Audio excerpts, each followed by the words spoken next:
I've talked about this issue a lot on this program, and I've actually spent a lot of time talking to teachers in this country. And I will tell you that as I move into this story, it's important that you understand the context. This is a public school setting. I don't see the data on private schools.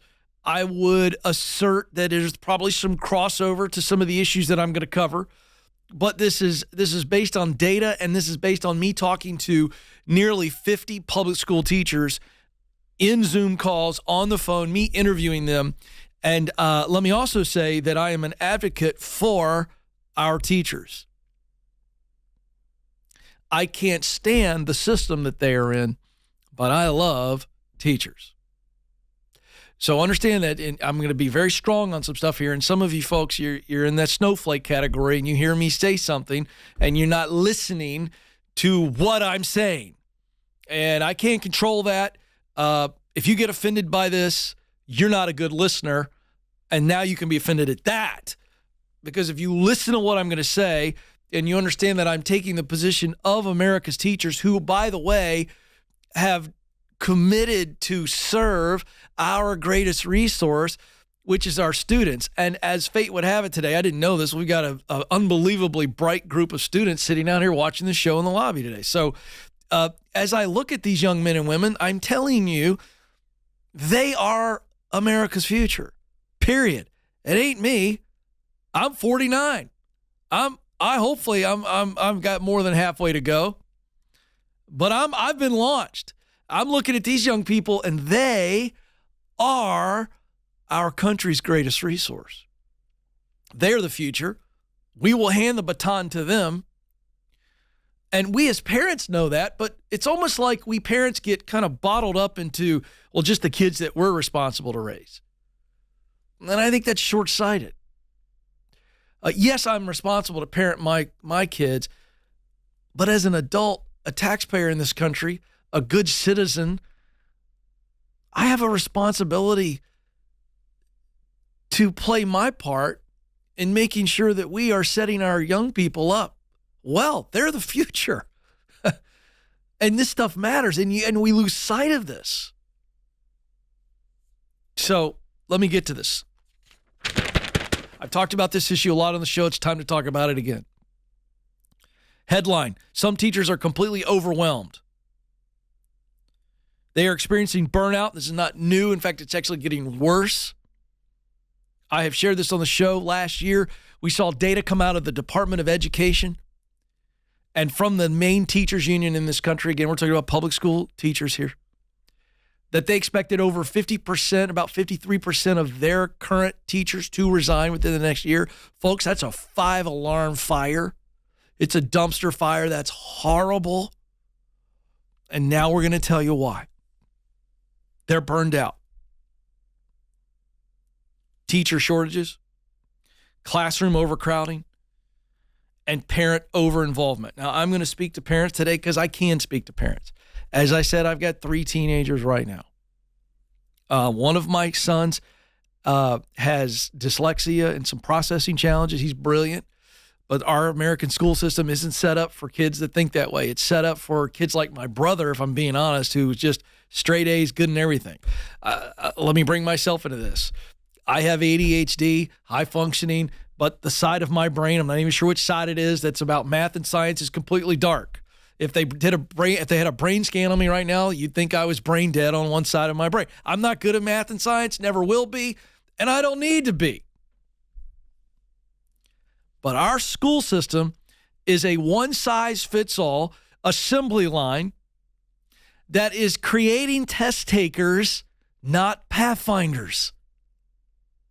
Do you know how many brilliant kids like my boy are brilliant, and yet you put them in a test like an ACT, SAT, and they may struggle? I struggle with taking tests. I'm a creative guy. I sit in classrooms where I'm not interested in the topic, and my brain is over here. Does that make me a loser? No. By the way, I dropped college algebra 6 times. I dropped out of college. I'm doing real well, folks. I'm no loser.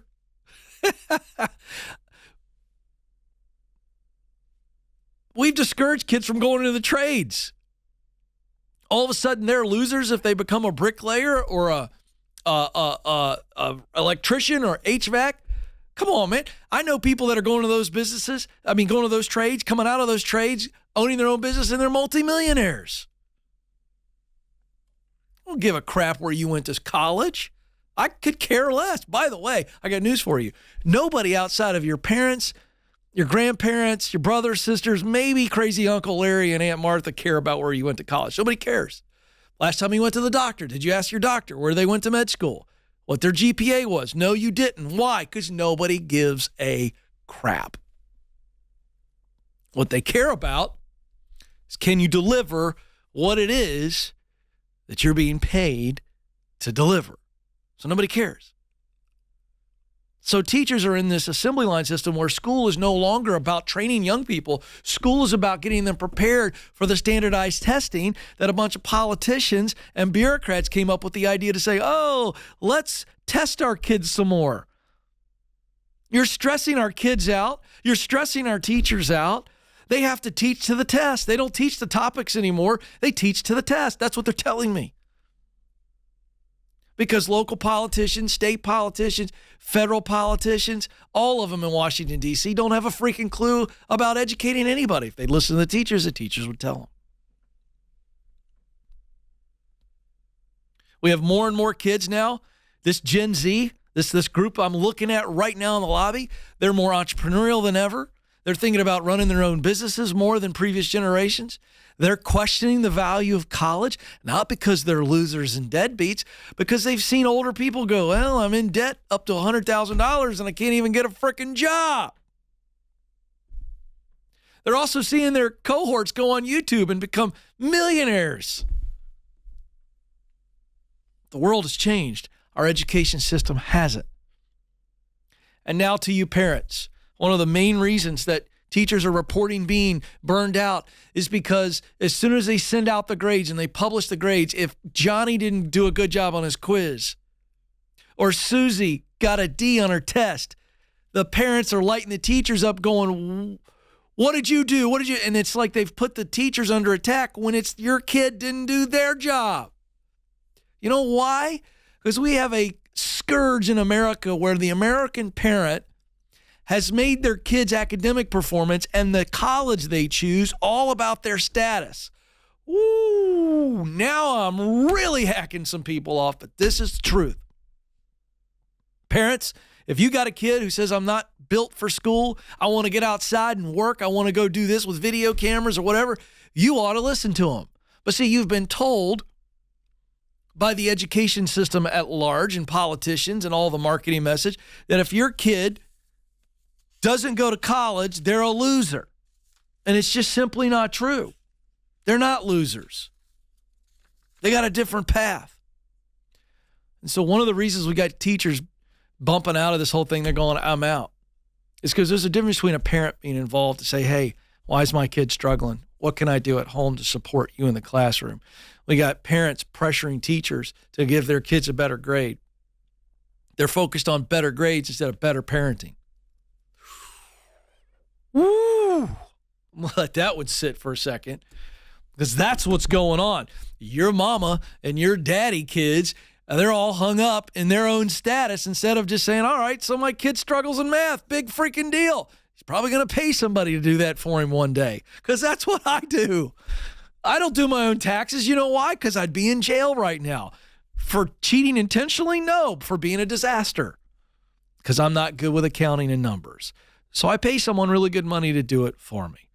We've got to understand we're losing our best and brightest teachers because they're being pushed out of the industry by hovering parents and bureaucratic policies that make it impossible for them to sustain it. If we don't wake up, we're going to have a massive fire on our hands. And it's time we, the people, woke up. We can change the system. We can invest in our kids by making sure we have teachers who want to keep showing up. This is the Ken Coleman Show.